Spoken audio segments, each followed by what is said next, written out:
So David, on brand, then if we can double click a little bit on how you're thinking about this, is it that you don't feel like there's a separate quantitative measure? I feel like somebody would probably say, yeah, I guess that's true. There isn't a line item for brand, although if you equate that to pricing power, moat, Margins. margin, then I'm just going to pay a higher PE and it's built into essentially the underwriting assumptions that I'm doing. So your sell side analyst would be like, yeah, I mean, I've got that covered.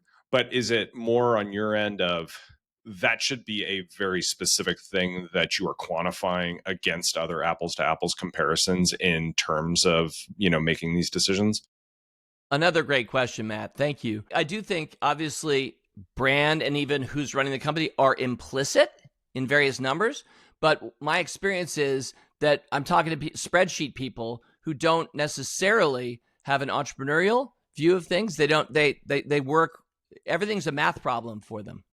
And they're not actually working within businesses and seeing how these things play out. So if we're expressing brand as higher pricing, which I think is true, and therefore better margins, which I think is true, that is essentially an income statement view of brand.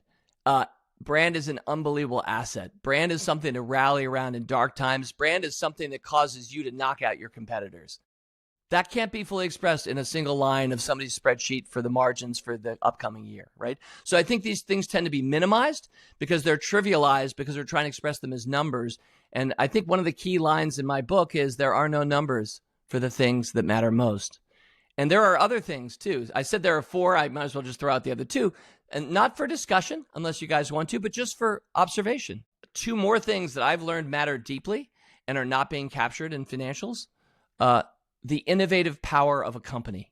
Some companies are incredible innovators and some are not. And I actually think that's probably as or more important than who's running the company or the brand.